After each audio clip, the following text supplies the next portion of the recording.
Dan kita akan juga membahas tentang siapa-siapa orang-orang yang mendapatkan keutamaan di mana selama hidupnya Allah Subhanahu wa taala akan terus menyertainya atau akan senantiasa bersama dengan dia, membimbing hidupnya.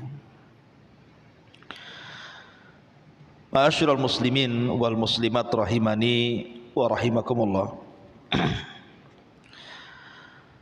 Kenapa kita sangat berhajat kepada pembahasan ini?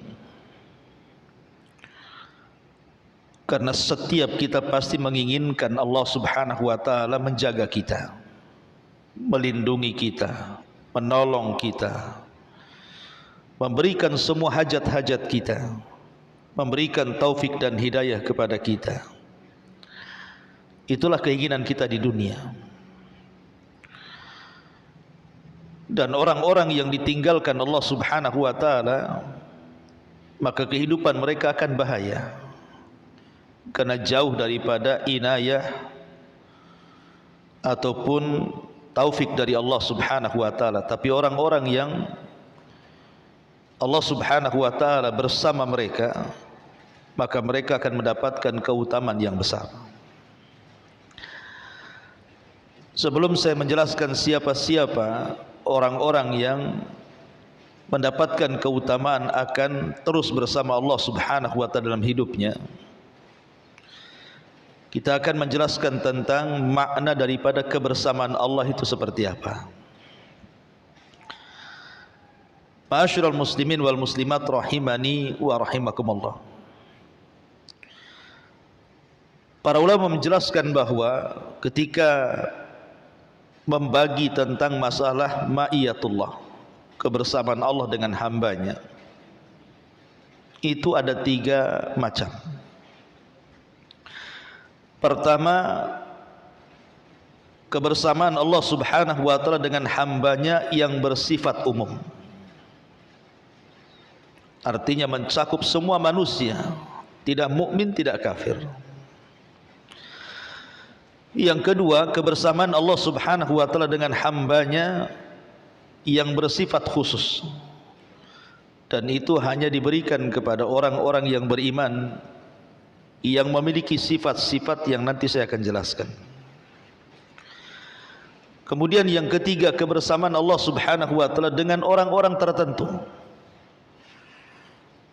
dengan manusia-manusia tertentu yang Allah Subhanahu wa taala pilih sebagai manusia pilihan. Inilah yang disepakati tentang pembagian ma'iyatullah, kebersamaan Allah dengan hambanya. Adapun kebersamaan Allah Subhanahu wa taala dengan hambanya yang bersifat mutlak, yang bersifat umum, itu sebagaimana firman Allah Subhanahu wa taala di beberapa ayat dalam Al-Quran, salah satunya surah Al-Mujadilah ayat ke-7, Allah Subhanahu wa taala mengatakan, alam tara anna allaha ya'lamu ma fis samawati wa ma fil ardh ma yakunu min najwa thalathatin illa huwa rabi'uhum wala khamsatin illa huwa sadisuhum wala adna min dhalika wala akthara illa huwa ma'ahum aina ma kanu thumma yunabbiuhum bima amilu yawmal qiyamah innallaha bikulli syai'in alim. Tidaklah kamu memperhatikan bahwa sesungguhnya Allah mengetahui apa yang ada di langit dan apa yang ada di bumi. Tiada pembicaraan rahasia di antara 3 orang melainkan dialah, maksudnya Allah, yang keempatnya. Dan tiadalah pembicaraan antara 5 orang melainkan dialah Allah yang keenamnya. Dan tidak pula pembicaraan di antara jumlah yang kurang dari itu atau lebih banyak daripada itu, melainkan dia Allah akan bersama mereka dimanapun mereka berada. Kemudian dia akan memberitakan kepada mereka pada hari kiamat apa yang telah mereka kerjakan. Sesungguhnya Allah Maha mengetahui segala sesuatu. Ini disebut ma'iyatullah al-amah namanya, kebersamaan Allah Subhanahu wa taala dengan hamba-hambanya secara umum. Maknanya ma'iyatullah al-amah ini, kebersamaan Allah secara umum, artinya Allah Subhanahu wa taala mampu mengetahui seluruh kondisi makhluknya dengan pengetahuannya, dengan ilmunya. Allah Maha tahu terhadap hambanya, dimanapun hamba itu berada, bicara apapun hamba itu sedang bicara, apapun yang disembunyikan dalam hatinya, di keramaian atau di sendiriannya, Allah Subhanahu wa taala Maha tahu.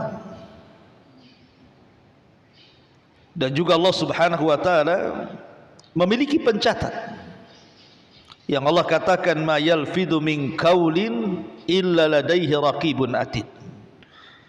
Tiadalah satu ucapan yang diucapkan melainkan ada di dekatnya malaikat pengawas yang akan mencatat, selalu hadir raqib dan atid. Artinya kebersamaan Allah dengan hambanya secara umum ini tidak ada keutamaan, karena Allah Subhanahu wa taala akan bersama hambanya, maksudnya dengan ilmunya. Allah tahu segala gerak-gerik hambanya. Dari sini ada faedah tentang harusnya seorang hamba itu, kalau dia tahu bahwa dia tidak lepas dari pengetahuan Allah alias pengawasan Allah, berarti harus muncul perasaan takut. Itulah yang disebut dengan muraqabah namanya. Kenapa kita harus merasakan takut? Karena Allah tahu masalahnya. Walaupun kita sembunyikan di hadapan manusia, tetap Allah tahu. Maka ma'iyatullah al-amah ini, kebersamaan Allah secara umum ini, mengharuskan kita takut kepada Allah Subhanahu wa ta'ala. Maka ini disebutkan dalam sebuah hadis yang dikeluarkan Imam Ahmad dan juga Tirmidzi, dan Imam Tirmidzi menganggap hasan hadis ini, dari sahabat Abdullah ibn Umar radhiyallahu anhuma. Nabi SAW bercerita tentang seorang laki-laki di zaman Bani Israel namanya Kiflun.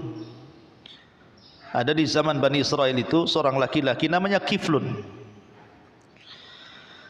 Kiflun ini la yatawara' min dzambin amilahu. Dia tidak pernah memiliki perasaan wara', semua dosa dia lakukan. Satu hari ada seorang wanita yang ditaksirnya, wanita cantik.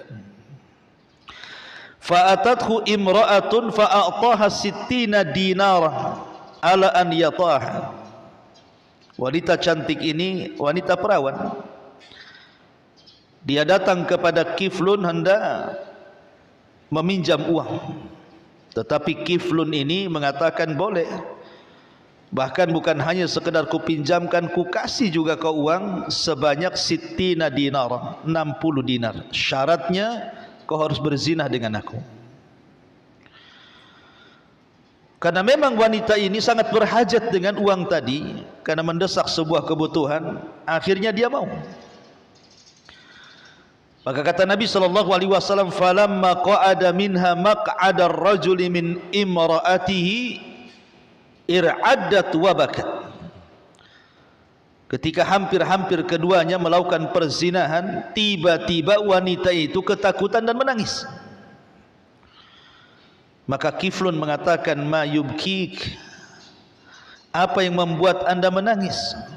Apakah engkau tidak suka? Maka wanita ini mengatakan, la, tidak, walakinnahu amalun ma amiltuhu qat. Tidak, tetapi masalahnya aku tidak pernah melakukan hal yang seperti ini. Ini baru pertama kali. Wa ma hamalani alaihi illa hajah, dan aku lakukan karena ada hajat, kebutuhan, aku butuh uang masalahnya. Maka si Kiflun ini mengatakan, taf'alina anta hadza wa ma fa'alti. Dia mengatakan, engkau hendak melakukan perbuatan ini sementara engkau belum pernah melakukannya. Kata Kiflun, idhabi, kalau begitu pergilah kamu dan ambillah uang ini. Tidak terjadi berzina. Karena Kiflun ini juga merasa takut kepada Allah melihat wanita itu. Kemudian setelah kejadian ini Kiflun pun taubat. Kemudian mengatakan, la wallahi la a'sillaha ba'daha abada. Demi Allah, setelah peristiwa ini melihat wanita itu dan tidak jadi berzina, kemudian dia berikan 60 dinar itu, dia berjanji tidak akan maksiat lagi kepada Allah. Allah takdirkan kemudian beberapa waktu setelahnya si Kiflun ini meninggal dunia. Famata min lailatihi, maka dia pun meninggal di malam itu. Fa asbaha maktuban ala babihi, tiba-tiba kemudian tertulis di pintu rumahnya, innallaha qad ghafaral kifla, sesungguhnya Allah sudah mengampuni dosa-dosanya si Kiflun itu. Kisah ini kisah Bani Israel. Lihat bagaimana rasa takut si Kiflun yang akhirnya tidak melakukan perzinahan. Kemudian dia sadar, kemudian dia berjanji untuk tidak bermaksiat kepada Allah Azza wa Jal. Akhirnya Allah hadiahi apa? Allah ampuni dosa-dosanya. Artinya bahwa kebersamaan Allah Subhanahu wa taala secara umum ini melahirkan takut. Ini yang pertama. Kemudian yang kedua disebut dengan ma'iyatullah al-khassah namanya. Kebersamaan Allah Subhanahu wa taala secara khusus. Lah kebersamaan Allah Subhanahu wa taala dalam arti secara khusus ini tidak bisa diberikan kepada siapapun kecuali kepada orang-orang yang beriman. Karena kebersamaan Allah secara khusus ini melazimkan Allah Subhanahu wa taala akan menolongnya, akan membantunya, akan mengijabah doa-doanya, akan memberikan taufik dan juga hidayah kepadanya. Apapun yang dihajatkannya Allah Subhanahu wa taala akan memberikannya. Dan inilah yang kita cari, kebersamaan Allah dengan kita secara khusus untuk orang-orang yang beriman. Sebab kelazimannya Allah akan jaga kita. Siapa yang tidak ingin dijaga Allah? Siapa yang tidak ingin dipelihara Allah? Siapa yang tidak ingin keinginannya diijabah Allah? Siapa yang tidak ingin diberikan taufik dan hidayah oleh Allah Azza wa Jalla? Semua orang ingin mendapatkan perlindungan, penjagaan, taufik, hidayah dan seterusnya. Ini yang kedua yang nanti kita akan bahas panjang lebar. Dan yang ketiga, kebersamaan Allah kepada orang-orang yang khusus dari orang-orang pilihan Allah Subhanahu wa taala. Seperti ketika Allah Subhanahu wa taala menceritakan tentang kisah Nabi Musa dan Harun. Apa kata Allah Subhanahu wa taala? La takhafa innani ma'akuma asma wa ara. Sesungguhnya aku bersama kalian wahai Musa dan Harun, jangan takut. Aku mendengar dan melihat kalian, katanya. Ini kebersamaan Allah khusus. Allah bersama Musa dan Harun. Padahal mereka di tengah-tengah Fir'aun, mereka di tengah-tengah orang-orang yang jahat dari pasukan-pasukan Fir'aun. Tapi Allah mengatakan, jangan takut, aku bersama kalian berdua. Begitu juga Nabi SAW ketika bersama Abu Bakar Siddiq radhiyallahu anhu. Idhuma fil ghar, gimana ayatnya itu? Ketika Nabi SAW mengatakan kepada Abu Bakar, la tahzan innallaha ma'ana, jangan sedih wahai Abu Bakar, karena Allah bersama kita. Dan inilah keutamaan Abu Bakar radhiyallahu anhu selain Nabi, yang mendapatkan keutamaan di mana Allah Subhanahu wa taala akan menyertai hidupnya sepanjang hayatnya. Karena Allah yang mengatakan di dalam surah At-Taubah, dan juga Rasul mengatakan, la tahzan innallaha ma'ana, jangan takut, Allah bersama kita. Taib. Yang kita ingin bahas adalah siapa orang-orang yang beriman yang mereka akan mendapatkan keutamaan kebersamaan Allah Subhanahu wa taala secara khusus. Siapa mereka? Apakah kita termasuk dari orang-orang yang mendapatkan kebersamaan Allah secara khusus?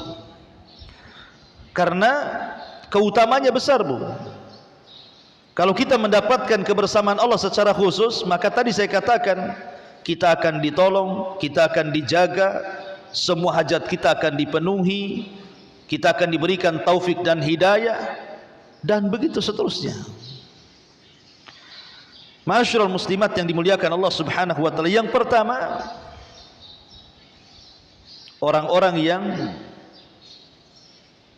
senantiasa memperbaharui keimanan mereka. Karena iman itulah yang menjadikan Allah Subhanahu wa taala bersama kita. Allah katakan dalam surah Al-Anfal ayat 19, wa annallaha ma'al mu'minin. Dan sesungguhnya Allah akan bersama orang-orang yang beriman. Siapa orang-orang yang beriman ini? Ya orang-orang yang terus memperbaharui keimanan mereka. Karena iman ini bisa bertambah, bisa berkurang, Bu, masalahnya. Bertambah dengan terus melaksanakan ketaatan, dan berkurang dengan banyaknya melaksanakan kemaksiatan. Lah orang-orang yang kemudian terus meningkatkan iman mereka, memperbaharui iman mereka dengan istiqomah di atas ketaatan, maka ini alamat dia akan mendapatkan ma'iyatullah al-khassah, kebersamaan Allah secara khusus kepada dia. Sebagaimana Allah Subhanahu wa taala mengatakan tadi, innallaha wa annallaha ma'al mu'minin, dan Allah Subhanahu wa taala akan bersama orang-orang yang beriman. Maka tingkatkan keimanan kita dengan ketakwaan, melaksanakan perintah dan menjauhi larangan. Sebab kalau iman itu sudah menghujam pada setiap dada kita, itu akan menggerakkan semuanya. Iman itu yang menggerakkan kita. Jadi kalau iman sudah menghujam di hati kita, itu anggota badan kita akan bergerak semua tuh. Lisan akan berzikir, akan baca Quran, kaki pun akan dilangkahkan ke tempat-tempat ibadah, tangan pun akan digerakkan untuk menolong orang, badan pun akan digerakkan untuk melaksanakan ketaatan, salat, puasa, zakat, dan begitu seterusnya. Iman ini bisa menggerakkan. Bahkan iman juga bisa meringankan musibah yang kita derita. Orang kalau kuat imannya, musibah sebesar apapun ringan bagi dia. Lihat Bilal ibn Rabah, ketika dia dicambuk di tengah-tengah padang pasir, diikat di batu yang sangat besar, di terik matahari, tengah siang, panas-panasnya kering kelontang, dicambuk sama tukang cambuk supaya dia murtad. Tidak bergeming keimanannya, Bu. Bahkan seolah-olah dia tidak merasakan sakit dari cambukan itu, dan pencambuk itu tidak berhenti kecuali karena kelelahan. Jadi di zaman Umar bin Khattab radhiyallahu an, Bilal ini bercerita bagaimana nostalgia di zaman Nabi SAW ketika dia disiksa oleh majikannya Umayyah. Kemudian Bilal mengatakan, aku tidak merasakan apapun. Kata Umar bin Khattab, bagaimana bisa? Maka Bilal radhiyallahu an mengatakan, karena aku sandingkan kelezatan iman dengan sakitnya azab. Rupanya kelezatan iman lebih mendominasi dibandingkan sakitnya siksaan orang yang memukulku, katanya. Karena Bilal ketika disiksa itu, dia sandarkan hatinya kepada Allah. Dia hanya mengatakan ahadul ahad, ahadul ahad. Makanya dia kemudian berusaha untuk menghilangkan rasa sakit cambukan itu dengan cara apa? Merasakan lezatnya iman sehingga lupa akan azab yang diberikan kepadanya. Begitulah orang kalau sudah menghujam keimanannya, semua bisa dilaluinya. Ini yang pertama. Yang kedua, at-taqwa, ketakwaan. Allah Subhanahu wa taala mengatakan dalam surah Al-Baqarah ayat 194, wa'lamu annallaha ma'al muttaqin. Ketahuilah bahwa Allah Subhanahu wa taala akan bersama orang-orang yang bertakwa. Apa itu takwa? Kata Ali radhiyallahu an, takwa itu al-khawfu minal jalil wal amalu bitanzil war ridha bil qalil wal isti'dad li yaumir rahim. Ali radhiyallahu anhu ketika ditanya, apa sih makna takwa itu wahai Amirul Mukminin? Maka Ali mengatakan takwa itu al-khaufu minal jalil. Apa itu al-khaufu minal jalil? Menanamkan perasaan takut kepada Allah. Yang kedua, wal amalu bitanzil. Mengamalkan apapun yang diturunkan Allah, baik dalam bentuk perintah kita laksanakan atau dalam bentuk larangan kita tinggalkan. Kemudian yang ketiga, warridha bil qalil. Ikhlas, redha, pasrah dengan pemberian Allah, mau sedikit mau banyak, alhamdulillah ala kulli hal. Dan yang keempat, wal isti'dad li yaumir rahil. Persiapan untuk hidup setelah kematian. Itulah takwa. Takut kepada Allah. Dengan takut kepada Allah dia pun beramal dengan perintah-perintah Allah. Kemudian dia redha dengan pemberian Allah, dan dia bersiap-siap untuk beramal dalam rangka menghadap kehidupan setelah kematian. Ubay bin Ka'ab radhiyallahu anhu pernah ditanya oleh Amirul Mukminin tentang makna takwa. Maka Ubay bin Ka'ab mengatakan, bagaimana pendapatmu hai Umar, wahai Amirul Mukminin, kalau engkau berjalan di sebuah jalan, jalan itu penuh dengan beling, penuh dengan paku, jarum, lidi, macam-macam yang membahayakan kaki kita. Maka Umar mengatakan, ya tentu saya akan berjalan di jalan itu dengan hati-hati, supaya tidak terinjak paku, beling, duri dan yang semacamnya. Kata Ubay, itulah makna takwa. Berjalanlah di dunia berhati-hati. Maknanya duri-duri, beling-beling, paku-paku itulah yang diharamkan Allah. Hati-hati dari apa yang diharamkan Allah Subhanahu wa taala. Itulah takwa. Ya. Ma'asyiral muslimin wal muslimat rahimani wa rahimakumullah. Ini yang kedua. Kalau ingin mendapatkan kebersamaan Allah secara khusus, maka tingkatkan takwa kita kepada Allah. Takwa dengan cara menjalankan perintah dan menjauhi larangan. Kemudian yang ketiga, as-sabru. Berusaha untuk sabar. Di dalam surah Ar-Ra'd ataupun di dalam surah Al-Anfal ayat 46, Allah mengatakan, wasbiru innallaha ma'as sabirin. Wasbiru innallaha ma'as sabirin.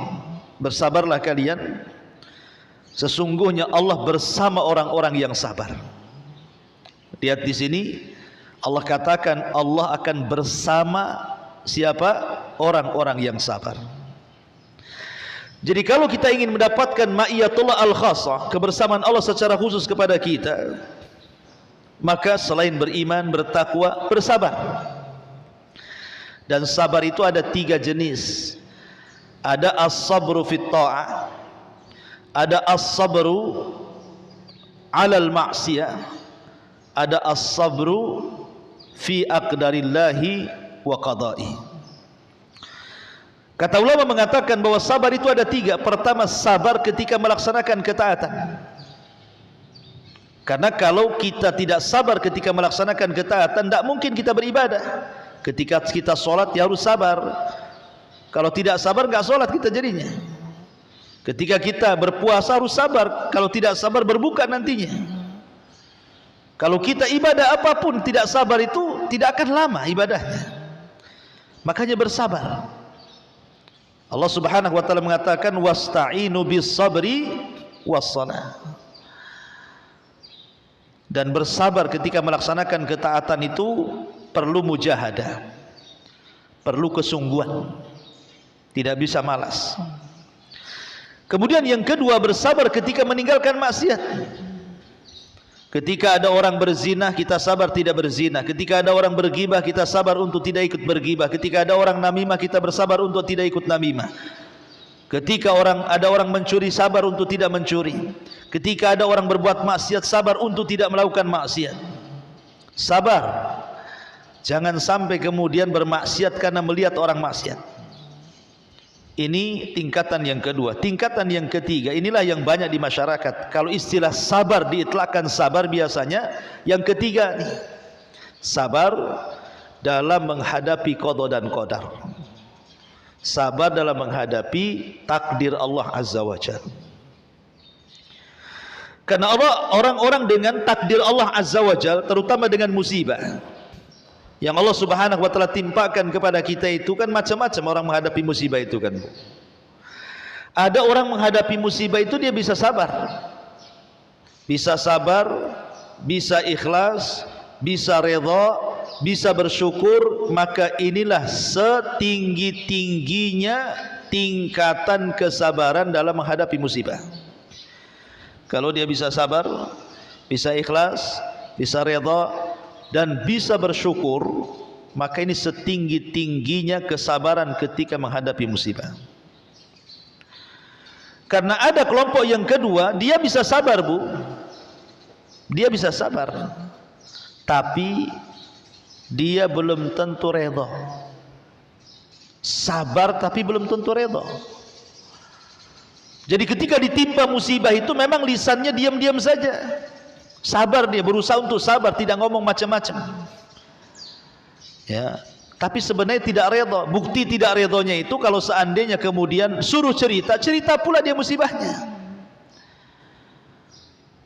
Padahal kalau seandainya dia diam saja, dia pasrahkan semua kepada Allah, innalillahi wa inna ilaihi rajiun, Allahumma jurni fi musibati, Allah berikan pahala kepada musibah yang menimpaku, tentu itulah kesabaran yang luar biasa. Tapi ada orang yang sabar tapi tidak redha, sehingga ya disenggol sedikit keluar tuh kata-katanya. Dan yang lebih parah lagi, dia tidak sabar. Dan lisannya tasakhut, tasawud itu apa? Sudah hatinya tidak rela, tidak redha, lisannya pula kemudian menolak takdir Allah Subhanahu wa taala. Mengungkit-ungkit, kenapa mesti saya seperti ini? Kenapa tidak dia saja? Kenapa anak saya yang harus seperti ini? Kenapa enggak anak orang saja? Kenapa ekonomi saya yang bangkrut? Kenapa ekonomi orang baik? Itu tidak sabar kayak gitu tuh. Ya. Maka ini kalau ingin mendapatkan ma'iyatullah, kebersamaan Allah secara khusus, maka latihlah kesabaran. Karena memang sabar itu perlu dilatih. Sabar itu kalimat enteng di lisan tapi agak sulit dalam perbuatan. Ini yang ketiga, bersabar. Ya. Di zaman Nabi SAW, Rasul pernah lewat di kuburan. Ada seorang wanita menangis di kuburan sejadi-jadinya gara-gara anaknya meninggal. Jadi Nabi SAW menasihati kepada wanita ini, ya umma ittaqillah, wahai ibu, bertakwa kau kepada Allah, janganlah seperti itu. Tiba-tiba wanita ini mengatakan, ilaika anni fa innaka lam tusib mithla musibati, katanya. Pergi kamu, katanya. Kamu kan enggak merasakan musibah yang aku rasakan, makanya kau bisa ngomong begitu. Wanita ini tidak sadar kalau yang nasihati itu Nabi, karena dia nggak sempat melihat masalahnya. Ya Nabi melihat mak-mak marah, ya pergilah. Diomeli sama ibu-ibu. Nabi pergi karena diomeli. Ya. Habis itu kemudian datang sahabat memberitahu, ada yang mengatakan Abu Bakar kepada wanita itu, kamu tahu nggak tadi yang ngomong siapa? Emang siapa yang ngomong? Itu Nabi yang ngomong tadi. Itu kaget dia, malu, akhirnya dikejarnya Nabi SAW sampai ke rumahnya. Rupanya dia tidak mendapatkan bawabah. Bawabah itu satpam, security. Tidak ada securitynya Nabi itu. Itu sekelas Nabi, bu, rumahnya nggak pakai security, bu. Kita aja di perumahan ada securitynya, ya. Portal lagi. Kemudian wanita ini langsung masuk meminta maaf karena dia telah mengucapkan sesuatu yang tidak sopan kepada Nabi. Akhirnya Nabi SAW mengatakan kepada wanita ini, inna sabra fi sadmatil ula. Orang dikatakan sabar itu adalah ketika dia bisa sabar pada pukulan pertama ketika musibah itu turun. Itulah dikatakan sabar. Jadi katakan sabar itu kalau seandainya nih, Bu, Allah takdirkan di antara ibu-ibu kena musibah. Hari itu kena musibah, hari itu ibu sabar. Nah, itu dikatakan sabar namanya. Tapi kalau sudah 1 bulan ibu sabar, itu bukan sabar, kadong namanya. Kena kadong macam mana lagi kan itu ya. Itu bukan sabar. Sabar itu dikatakan sabar ketika awal musibah. Ada seseorang kehilangan orang yang dicintainya, langsung dia sabar, tidak mengucapkan sesuatu kecuali dari Allah saja. Makanya Ummu Salamah radhiyallahu anha ketika meninggal suami tercintanya Abu Salamah, dan tidak ada laki-laki yang paling dicintai Abu Salamah, sehingga itulah musibah terberat dalam hidupnya. Nabi mengajarkan di awal musibah yang menimpanya, quli ya Umma Salamah Allahumma hjurni fi musibati, ya Allah berikan pahala akan musibah yang menimpaku. Harusnya begitu. Jadi kalau awal terkena musibah, pertama istirja, kita katakan inna lillahi wa inna ilaihi rajiun. Kemudian yang kedua kita katakan Allahumma hjurni fi musibati, ya Allah berikan pahala akan musibah yang menimpaku. Nah, begitu caranya. Kemudian berusaha menenangkan hati, berusaha menenangkan hati, dan berzikir lisannya kepada Allah Azza wa Jalla. Ini yang ketiga. Kalau ingin mendapatkan kebersamaan Allah secara khusus, maka tingkatkan sabar kita. Kemudian yang keempat, kalau ingin mendapatkan kebersamaan Allah secara khusus adalah al-ihsan. Merasa diawasi Allah. Allah Subhanahu wa taala berfirman dalam surah An-Nahl ayat 128. Innallaha ma'al ladzina taqaw wal ladzina hum muhsinun. Sesungguhnya Allah Subhanahu wa taala akan bersama orang-orang yang bertakwa, dan Allah juga akan bersama orang-orang yang ihsan. Nabi SAW pernah ditanya oleh malaikat Jibril, "Ya Muhammad, akhbirni anil ihsan." Ceritakan kepadaku apa itu ihsan, kata Jibril. Maka Nabi SAW menjawab, al-ihsan an ta'budallaha ka'annaka tarah fa illam takun tarahu fa innahu yarah. Ihsan itu, kata Rasul, engkau beribadah kepada Allah seolah-olah engkau melihat Allah. Kalaupun tidak, maka yakini Allah melihat kamu. Ihsan itu seolah-olah engkau beribadah kepada Allah dan engkau melihat Allah. Kalaupun tidak bisa merasakan seperti itu, yakini Allah pasti melihat kita. Dalam kehidupan dunia saja kan Bu, jangan cerita ibadah lah, cerita dunia. Umpamanya ibu ini punya usaha kue atau apa gitu kan. Kemudian ibu ambil karyawan untuk bekerja membuat kue yang ibu buat itu. Ibu tongkrongi itu karyawan itu Bu. Kira-kira tidur nggak tuh karyawan? Kalau ditongkrongi sama ibu? Enggak lah. Pasti karyawan itu akan kerja terus kan, karena ditongkrongi orang yang punya usahanya kan. Coba kalau ibu pergi, diserahkan saja, nih kerjakan sampai sore, ibu pergi. Tuh kadang-kadang suka-suka dia tuh kerja itu. Ya kadang kerja duduk sebentar, nanti kerja lagi, istirahat sebentar, nanti kerja lagi. Kenapa? Karena tidak takut, tidak merasa diawasi kan. Kalau kita punya pekerja saja kita awasi, dia rajin bekerjanya, maka mimbabil aula kalau kita cerita soal ibadah. Kalau kita terus merasa diawasi Allah dalam ibadah kita, tentu kita akan khusyuk ibadah itu. Akan terus diperbaiki kan. Karena ada yang mengawasi kita. Cuman kadang-kadang karena kita ini lebih menghargai manusia dibandingkan Allah, kalau yang ngawasi manusia rajin, kalau yang ngawasi Allah pula tak rajin, itu masalahnya. Karena ketidakada ihsanannya itu. Coba kalau diawasi manusia, rajin, tukang-tukang bangunan tuh kalau sudah ada kepala tukangnya rajin dia. Kalau tukangnya sudah nggak ada, duduk rokok suka-suka dialah kan itu ya. Itu masalahnya kan, sama manusia kok bisa takut dia. Dia bisa rajin dalam bekerja tuh. Giliran dia sholat, suka-suka dia sholatnya. Cepat-cepat dia sholat itu, wala yadhkurunallaha illa qalila, tidak berzikir kecuali sedikit. Kalau bisa suratnya pendek dipercepat, kilat khusus, ya. Atau bahkan sama sekali nggak sholat, karena naudzubillah. Itulah pentingnya ihsan ini supaya ibadah kita ini terus lebih baik lagi karena merasa diawasi oleh Allah Subhanahu wa taala. Ada juga yang memaknai ihsan itu artinya berbuat baik. Jadi ihsan itu orang yang senantiasa berbuat baik, bukan hanya kepada dirinya sendiri tetapi kepada orang lain. Makanya Nabi SAW mengatakan, ahabbun nas ilallah anfa'uhum linnas. Manusia yang paling dicintai di sisi Allah adalah manusia yang suka memberikan manfaat kepada manusia yang lainnya. Dan Nabi SAW mengatakan dalam sebuah hadis, wallahu fi aunil abdi ma kana al abdu fi auni akhi, dan Allah akan terus menolong hambanya selama hamba itu menolong saudaranya. Jadi dikatakan ihsan juga adalah orang yang ringan tangan, suka nolong orang. Kalau ada orang susah, datang dihibur hatinya.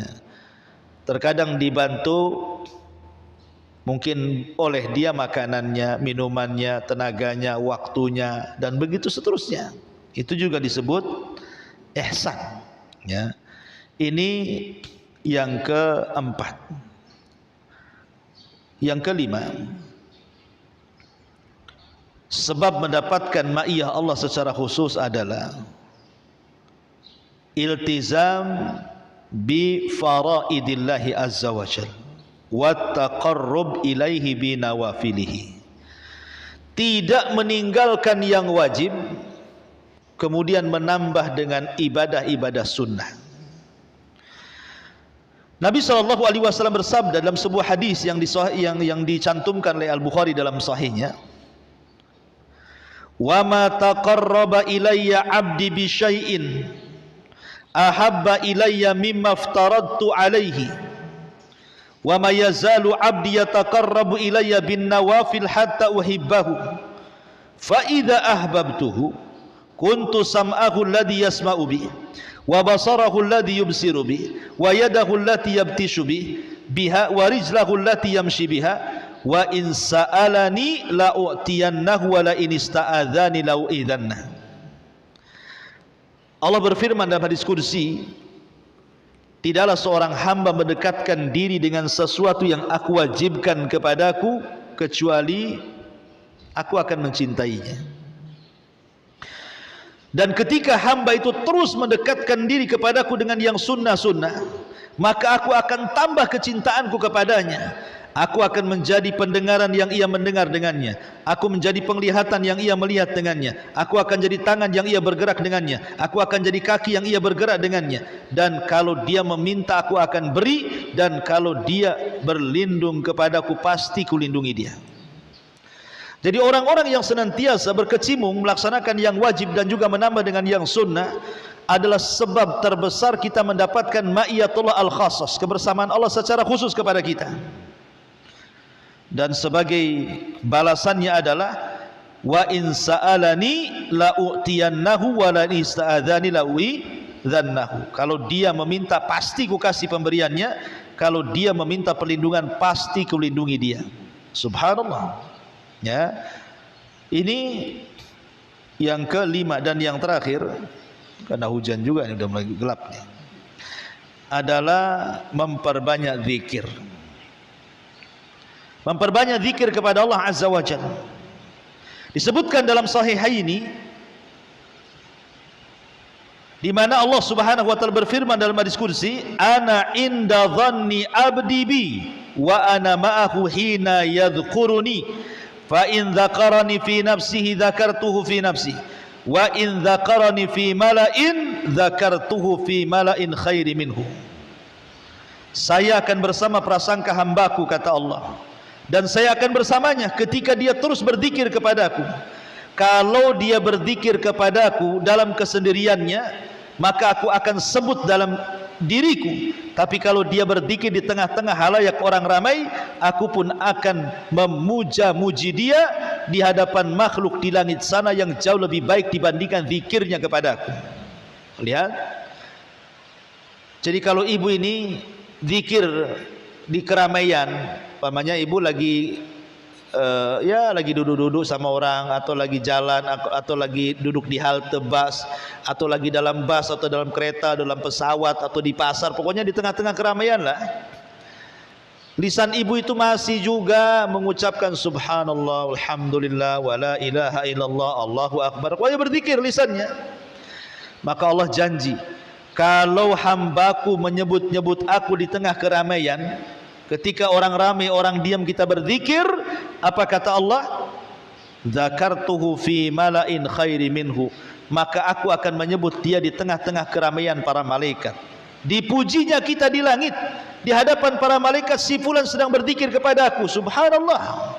Itulah kebersamaan Allah Subhanahu wa taala secara khusus kepada kita. Dan kalau Allah sudah bersama kita secara khusus, maka Allah akan menjaga kita, Allah akan menolong kita, Allah akan melindungi kita, Allah akan memberikan taufik kepada kita, Allah akan memberikan hidayah, dan juga Allah Subhanahu wa taala akan memberikan apapun yang kita minta, dan Allah akan memberikan perlindungan apapun yang kita berlindung dari segala sesuatu kepada Allah Subhanahu wa taala. Jadi faedahnya banyak ma'iyatullah secara khusus ini kalau kita mau melakukan 6 perkara ini. Tingkatkan iman, tingkatkan takwa, tingkatkan sabar, tingkatkan ihsan, kemudian tingkatkan amalan wajib dan sunnah, dan terus meningkatkan zikrullah, berzikir kita kepada Allah Subhanahu wa taala.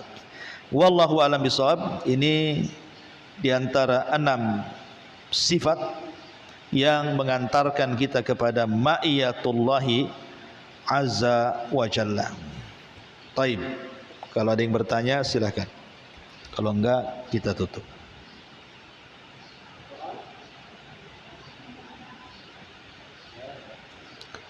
Enggak ada. Alhamdulillah, karena hujan kamu cepat-cepat balik kan. Subhanakallahumma bihamdika asyhadu an la ilaha illa anta astaghfiruka wa atubu ilaik. Allahu ta'ala a'lam. Assalamualaikum warahmatullahi wabarakatuh.